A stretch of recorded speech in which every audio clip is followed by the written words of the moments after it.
કેમ છો વિદ્યાર્થી મિત્રો? પાઠશાળા મિત્રના આજના વિડીયોમાં આપણે 9મા ધોરણમાં સામાજિક વિજ્ઞાનમાં બીજો પાઠ છે પ્રથમ વિશ્વયુદ્ધ અને રશિયન ક્રાંતિ. તેના સ્વાધ્યાયની સમજૂતી આપણે આ વિડીયોમાં મેળવીએ. પ્રશ્ન નંબર 1 છે, નીચેના પ્રશ્નનો જવાબ મુદ્દાસર લખો. તેમાં પહેલો પ્રશ્ન છે, પશ્ચિમ યુરોપ, એશિયા અને આફ્રિકામાં સંસ્થાનો સ્થાપવાની પ્રક્રિયા વર્ણવો. પેલું છે, પશ્ચિમ યુરોપમાં સ્થપાયેલા સંસ્થાનો. પશ્ચિમ યુરોપમાં રાષ્ટ્રો સામ્રાજ્યવાદી ભાવના ધરાવતા હતા. તેમણે તેમના પાડોશી રાષ્ટ્ર પર પણ સત્તા જમાવી હતી. નેધરલેન્ડ, બેલ્જિયમ અને લક્ઝમબર્ગ પર સ્પેને સત્તા જમાવી હતી. પોર્ટુગીઝ શાસક બિનવારસ મૃત્યુ પામતા લોહીના સંબંધે પોર્ટુગલ અને સ્પેનના રાજા ફિલિપ બીજાના હાથમાં આવી. લગભગ 6 દાયકા સુધી બિન યુરોપીય દેશોમાં સંસ્થાનો સ્થાપવાનો ઈશારો એકમાત્ર સ્પેન પાસે રહ્યો. ફ્રાન્સ અને ઓસ્ટ્રિયાએ ઇટાલી અને જર્મની પર સત્તા જમાવી. બીજું છે, એશિયામાં સ્થપાયેલા સંસ્થાનો. ઇંગ્લેન્ડે ભારતમાં સત્તા જમાવ્યા પછી શ્રીલંકા, મ્યાનમાર, સિંગાપોર, મલાયા વગેરે ભારતના પાડોશી દેશો પર પણ સત્તા જમાવી. ઇંગ્લેન્ડે ચીનમાં પ્રવેશ મેળવ્યા પછી કોન્ટેનો બંદરે અફીણનો વેપાર શરૂ કર્યો. તેથી ઇંગ્લેન્ડ અને ચીન વચ્ચે અફીણ વિગ્રહો થયા. તેમાં ચીનની હાર થતા ઇંગ્લેન્ડને ચીનના બીજા 5 બંદરો મળ્યા. તેથી ચીનમાં ઇંગ્લેન્ડની સત્તામાં વધારો થયો. ચીનની નિર્બળતાનો લાભ ઉઠાવી Russia, Germany, France, Belgium, America વગેરે દેશોએ પણ ચીનનો વેપારી અને રાજકીય અધિકારો મેળવ્યા. પશ્ચિમ એશિયાના દેશોમાં ખનિજ તેલના વિપુલ ભંડારો હતા. તેથી ઇંગ્લેન્ડ, જર્મની, રશિયા અને અમેરિકાએ Iran, Iraq, Kuwait, Saudi Arabia, Bahrain વગેરે દેશોમાં પોતાની તેલ કંપનીઓ સ્થાપી. ત્યાર પછી ત્રીજું છે, આફ્રિકામાં સ્થપાયેલા સંસ્થાનો. 15મી સદીના અંત ભાગમાં સૌપ્રથમ નેધરલેન્ડના ડચ લોકોએ આફ્રિકાના દક્ષિણ ભાગમાં કેપમાં પોતાનું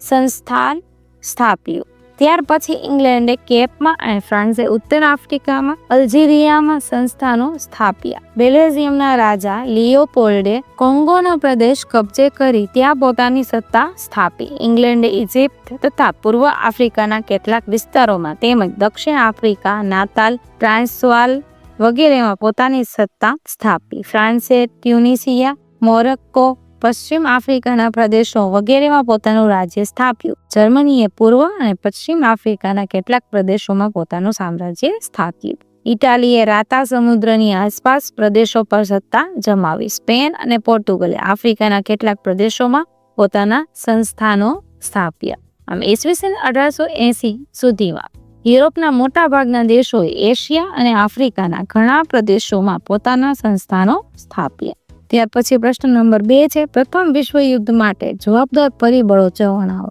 પ્રથમ વિશ્વયુદ્ધ માટેના જવાબદાર પરિબળો નીચે મુજબ હતા. પહેલું છે, આર્થિક પરિબળ. ઔદ્યોગિક ક્રાંતિ અને સંસ્થાનવાદના ઝડપી ફેલાવાને લીધે યુરોપના દેશોને પુષ્કળ કાચા માલની જરૂર પડતી હતી. 19મી સદીના અંતે જર્મનીએ એશિયા અને આફ્રિકાના બજારોમાં ઇંગ્લેન્ડ તથા ફ્રાન્સની તુલનામાં માલ ઓછી કિંમતે વેચવા માંડી. આ રીતે તેણે ઇંગ્લેન્ડ અને ફ્રાન્સના એશિયા તથા આફ્રિકાના બજારો તોડવા માંડ્યા. પરિણામે જર્મનીને ઇંગ્લેન્ડ અને ફ્રાન્સ સાથે તીવ્ર આર્થિક સ્પર્ધા થઈ.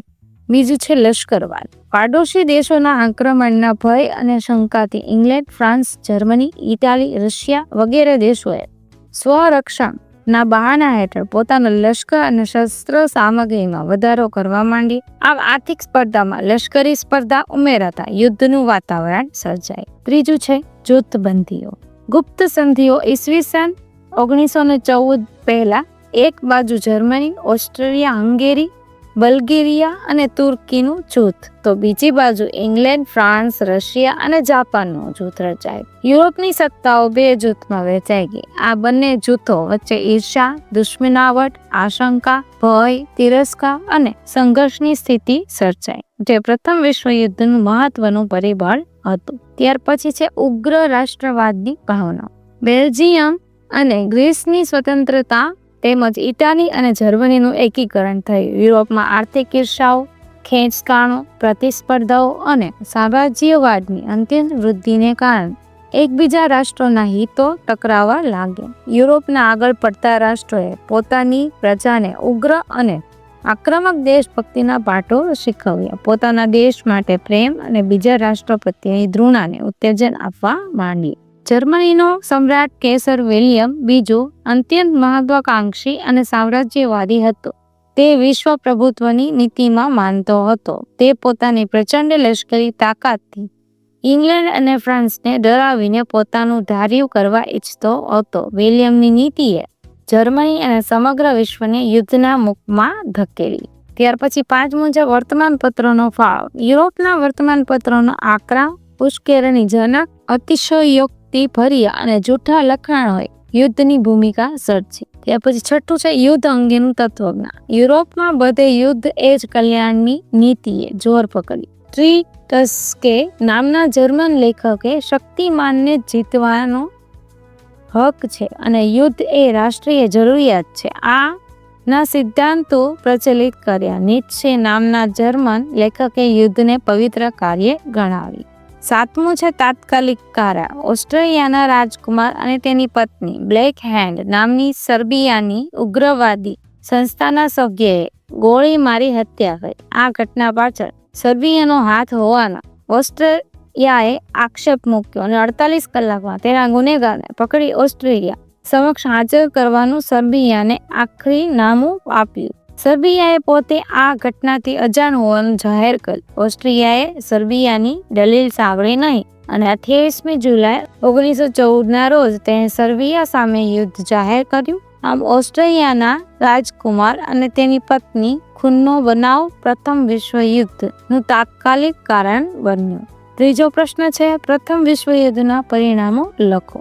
1 ઓગસ્ટ 1914માં શરૂ થયેલ પ્રથમ વિશ્વયુદ્ધનો 11 નવેમ્બર 1918ના રોજ અંત આવ્યો. આ યુદ્ધમાં જર્મની અને ધરી રાષ્ટ્રોનો પરાજય થયો અને મિત્ર રાષ્ટ્રોનો વિજય થયો.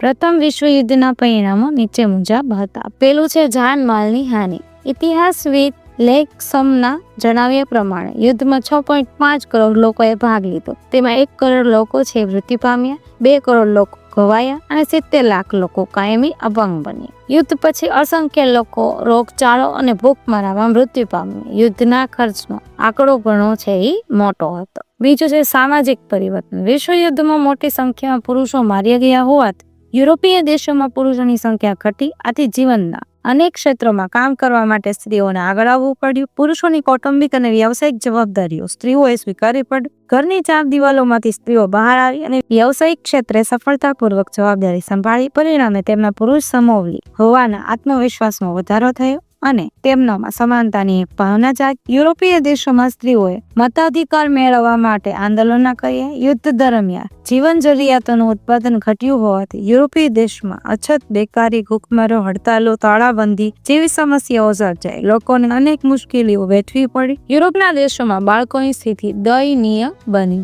3 જૂન 1919ની વર્સેલ્સની સંધિ ઈસવીસન 1919માં ફ્રાન્સની રાજધાની પેરિસમાં મળેલા મિત્ર રાષ્ટ્રોએ શાંતિ પ્રક્રિયા હાથ ધરી, જે પેરિસ શાંતિ સંમેલન તરીકે પ્રસિદ્ધ બની. તેમાં 58 જેટલા કમિશનો રચાયા અને 145 જેટલી બેઠકો યોજવામાં. આ શાંતિ સંમેલનમાં જર્મની સાથેની સમજૂતી કર્સ્ટેલ્સના શીશ મહેલમાં કરવામાં આવી હતી. તેથી તે વર્સેલ્સની સંધિ તરીકે ઓળખાય. મિત્ર રાષ્ટ્રોએ હારેલા રાષ્ટ્રો પર જૂન 1919માં આ સંધિ લાદી, જેમાં 4 પ્રકારની જોગવાઈ હતી. પહેલી છે પ્રાદેશિક વ્યવસ્થા, બીજું લશ્કરમાં ઘટાડો અને નિઃશસ્ત્રીકરણ, ત્રીજું છે યુદ્ધમાં વળતરના હપ્તાની ગોઠવણી અને યુદ્ધદાન, ચોથું છે અન્ય જોગવાઈઓ. વર્સેલ્સની સંધિમાં અમેરિકાના પ્રમુખ વુડરો વિલ્સન, બ્રિટિશ વડાપ્રધાન લોઇડ જ્યોર્જ અને ફ્રાન્સના વડા ક્લેમેન્સોએ મહત્વની કામગીરી કરી. જર્મની પર 6.5 અબજ પાઉન્ડનો યુદ્ધ દંડ લાદવામાં આવ્યો. ફ્રાન્સે જર્મનીનો રોહર પ્રાંત પડાવી લીધો. રાઇન નદી આંતરરાષ્ટ્રીય જળમાર્ગ માટે ખુલ્લી મૂકવામાં આવી. ફ્રાન્સની સરહદે આવેલા રાઇન પ્રદેશમાં કિલ્લેબંધી કરવાની મનાઈ ફરમાવાઈ. ખનિજોથી સમૃદ્ધ પ્રદેશો 15 વર્ષ માટે ફ્રાન્સને અપાયા. જર્મનીના સંસ્થાનો પડાવી લેવાયા અને આલ્સેસ તથા લોરેન પ્રાંત ફ્રાન્સને પાછા અપાયા. જર્મનીએ દર વર્ષે મોટા જથ્થામાં કોલસો અને લોખંડ ફ્રાન્સ અને મિત્ર રાષ્ટ્રોને આપવાનું નક્કી કર્યું. આ તમામ શરતો પર જર્મની પાસે બંદૂકની અણીએ સહી કરવાઈ, જેનાથી જર્મન પ્રજા હતાશ થઈ અને તેનું અર્થતંત્ર છિન્ન ભિન્ન થઈ ગઈ. ચોથું છે દૂરગામી પરિણામ. યુદ્ધમાં પરાજિત રાષ્ટ્રો સાથે કરવામાં આવેલું વર્સેલિસની સંધિમાં વેરાઈની ભાવના હતી. તેનાથી વિશ્વમાં શાંતિ સ્થાપી શકાય નહીં. વિશ્વ શાંતિ જાળવવા રાષ્ટ્રસંઘની સ્થાપના થઈ. રશિયાને તેમાં સ્થાન ન અપાયું અને અમેરિકાને તેમાં જોડાયું નહીં. વિશ્વ ફરીથી બે ભાગોમાં વહેંચાઈ ગયું. આમ પ્રથમ વિશ્વયુદ્ધની શાંતિ પ્રક્રિયામાં દ્વિતીય વિશ્વયુદ્ધના બીજ રોપાયા. ત્યાર પછી જેવા પ્રશ્ન નંબર 2 ટૂંકનોંધ લખો. જેમાં પહેલું છે રશિયન ક્રાંતિ. ઈસવીસન 1917ની રશિયન ક્રાંતિ વિશ્વના ઇતિહાસની એક મહત્વની ઘટના ગણાય છે. રશિયાના 4 રાજાઓ આપખુદ હતા. તેઓ નિરંકુશ સત્તાઓ ભોગવતા હતા. જારના શાસનમાં પ્રજાને કોઈ અધિકાર ન હતો. રશિયાની પ્રજા જારશાહીના દમન નીચે કચડાતી હતી. 4 રાજાઓ એટલા બધા કઠોર હતા કે જો કોઈ વ્યક્તિ અધિકારની માંગણી કરે તો તેની પર અત્યાચાર ગુજારવામાં આવતો અથવા તો તેને કાતિલ ઠંડી ધરાવતા સાઇબિરિયામાં મોકલી દેવામાં આવતો. આમ રશિયાની આપખુદ નિરંકુશ અને અત્યાચારી જારશાહી દ્વારા પ્રજાને દુઃખ, ગરીબાઈ અને યાતના જ મળી.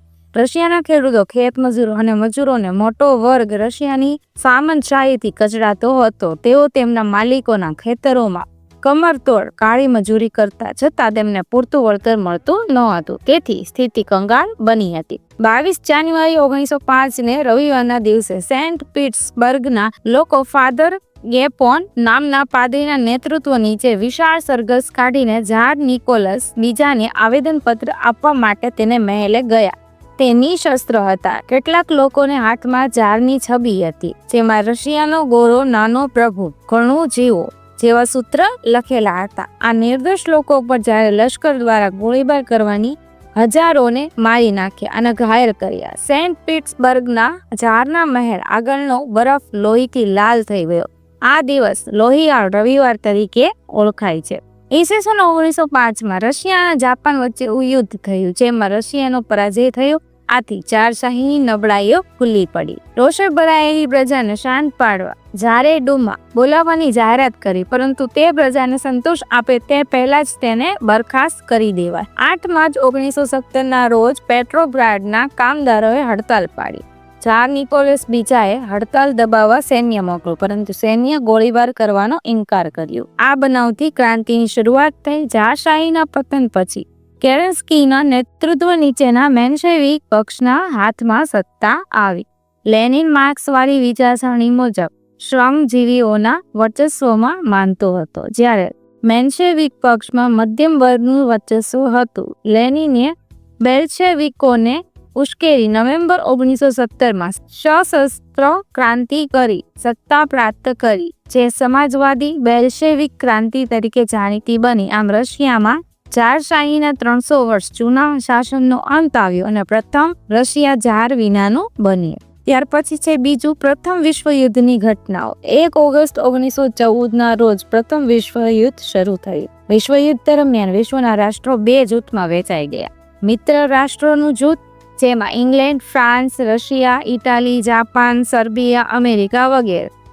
બીજું જૂથ હતું તે ધરી રાષ્ટ્રોનું જૂથ હતું, જેમાં જર્મની, ઓસ્ટ્રિયા, હંગેરી, બલ્ગેરિયા, તુર્કી વગેરે. મિત્ર રાષ્ટ્રોના પક્ષે 24 રાષ્ટ્રોએ અને ધરી રાષ્ટ્રોના પક્ષે મુખ્ય 4 થી 5 રાષ્ટ્રોએ યુદ્ધમાં ભાગ લીધો. યુદ્ધની શરૂઆતમાં જર્મનીએ યુરોપમાં નોંધપાત્ર વિજય મેળવ્યો. તેને ફ્રાન્સ અને રશિયાના સૈનિકોનો મોટી સંખ્યામાં સંહાર કર્યો. સબમરીન દ્વારા હુમલાઓ કરીને તેણે મિત્ર રાષ્ટ્રોને અનેક જહાજો ડૂબાડી દીધા. યુદ્ધમાં પરસ્પર હવાઈ હુમલાઓ, ટેન્કો અને ઝેરી ગેસનો ઉપયોગ દ્વારા લાખો સૈનિકો અને નાગરિકોને માર્યા ગયા. ઈસવીસન 1917માં રશિયામાં ક્રાંતિ થઈ, તેથી રશિયા યુદ્ધમાંથી બહાર નીકળી ગયું. આ સમયે જર્મની ખૂબ શક્તિશાળી હતું. તેણે અમેરિકાની લ્યુસિટાનિયા સ્ટીમર ડૂબાડી દીધી, જેમાં અમેરિકાના 147 નાગરિકો માર્યા ગયા. આથી એપ્રિલ 1917માં અમેરિકા યુદ્ધમાં મિત્ર રાષ્ટ્રોના પક્ષે જોડાયું. તેની સાથે પનામા, ગ્રીસ, ક્યુબા, ચીન વગેરે દેશો પણ જોડાયા. અમેરિકાના સૈન્ય સામે જર્મની ટકી શક્યું નહીં અને સમગ્ર યુદ્ધનું પાસું છે એ પલટાઈ ગઈ. સપ્ટેમ્બર-ઓક્ટોબર 1918માં બલ્ગેરિયા, ઓસ્ટ્રિયા અને તુર્કીએ શરણાગતિ સ્વીકારી. જર્મનીનો સમ્રાટ કેસર વિલિયમ બીજો દેશ છોડીને ભાગી ગયો. અંતે જર્મન પ્રજાસત્તાકે 11 નવેમ્બર 1918ના રોજ શરણાગતિ સ્વીકારી યુદ્ધ વિરામ પર હસ્તાક્ષર કર્યા અને પ્રથમ વિશ્વયુદ્ધનો અંત આવ્યો. ત્યાર પછી છે ત્રીજી ટૂંક નોંધ, રાષ્ટ્રસંઘના ઉદ્દેશો. 10 જાન્યુઆરી 1920ના દિવસે રાષ્ટ્રસંઘની રચના કરવામાં આવી. તેના મુખ્ય ઉદ્દેશો છે નીચે મુજબ હતા. આંતરરાષ્ટ્રીય ઝઘડાઓનો શાંતિપૂર્ણ રીતે ઉકેલ લાવો, યુદ્ધ નીતિનો ત્યાગ કરવો, જો કોઈ દેશ રાષ્ટ્રસંઘની અવગણના કરે તો તેને બળવાખોર રાષ્ટ્ર જાહેર કરવો, આંતરરાષ્ટ્રીય સ્તરે દેશોએ એકબીજા સાથે સારા સંબંધો વિકસાવવા, આંતરરાષ્ટ્રીય શાંતિ અને સલામતી જાળવવી, દરેક રાષ્ટ્રે અન્ય રાષ્ટ્રની અખંડિતતા જાળવવી. ત્યાર પછી છે પ્રશ્ન નંબર 3, કારણ આપો. એમાં જે આપેલું છે, પ્રથમ વિશ્વયુદ્ધ પછી રાષ્ટ્રસંઘની સ્થાપના કરવામાં આવી. પ્રથમ વિશ્વયુદ્ધ ભયાનકતાએ વિશ્વના દેશોને વિશ્વ શાંતિની અનિવાર્યતા સમજાવી. ભવિષ્યમાં આવા વિનાશક યુદ્ધો અટકાવવા માટે એક આંતરરાષ્ટ્રીય સંગઠનની આવશ્યકતા સમજાતા તે દિશામાં સત્વરે વિચાર કરવાની ફરજ પડી. અમેરિકાના રાષ્ટ્રપતિ વુડરો વિલ્સને રાષ્ટ્રસંઘની સ્થાપનામાં વિશેષ યોગદાન આપ્યું. વુડરો વિલ્સના 14 મુદ્દાઓને આગળ ધરીને પેરિસ શાંતિ પ્રક્રિયા અંતર્ગત 10 જાન્યુઆરી 1920ના દિવસે વિશ્વ શાંતિ માટે રાષ્ટ્રસંઘની રચના કરવામાં આવી. બીજો છે 22 જાન્યુઆરી 1905ના દિવસને રશિયાનો લોહિયાળ રવિવાર તરીકે ઓળખવામાં આવે છે. ફાધર ગેપોન નામના પાદરીના નેતૃત્વની જે વિશાળ સરઘસમાં લોકો ઝારના નિવાસસ્થાન વિન્ટર પેલેસ ખાતે ગયા. 22 જાન્યુઆરી 1905 રવિવારના રોજ આ તમામ લોકો નિશસ્ત્ર હતા. કેટલાકના હાથમાં ઝારની છબી હતી અને તેમાં રશિયાનો ગૌરવનાનો પ્રભુ ઘણું જીવો જેવા સૂત્ર લખેલા હતા. આ નિર્દોષ લોકો પર ઝારના લશ્કર દ્વારા અંધાધૂંધ ગોળીબાર કરવામાં આવ્યો. તેમાં હજારો નિર્દોષ લોકો મૃત્યુ પામ્યા અને જ્યાં ઝારનો મહેલ હતો તે સેન્ટ પીટર્સબર્ગનો બરફ લોહીથી લાલ થઈ ગયો. આ ગોઝારી ઘટનાને કારણે આ દિવસને ઇતિહાસમાં લોહિયાળ રવિવાર તરીકે ઓળખવામાં આવે છે. ત્યાર પછી છે પ્રશ્ન નંબર 4, નીચે આપેલ વિકલ્પોમાંથી સાચો વિકલ્પ પસંદ કરીને ઉત્તર લખો. જેમાં પહેલું છે પ્રથમ વિશ્વયુદ્ધના બીજ કઈ સંધિમાં રોપાયા હતા. એમાં આવશે બી, ફ્રેન્કફર્ટની સંધિ. ત્યાર પછી છે બીજું, પ્રથમ વિશ્વયુદ્ધને અંતે કઈ સંધિ કરવામાં આવી, તો એમાં આવશે વર્સેલ્સની સંધિ. ત્રીજું છે ફ્રેન્કફર્ટની સંધિમાં ફ્રાન્સે કયા પ્રદેશો ગુમાવ્યા હતા. એમાં આવશે બી, આલ્સેસ અને લોરેનના પ્રદેશો ગુમાવ્યા હતા.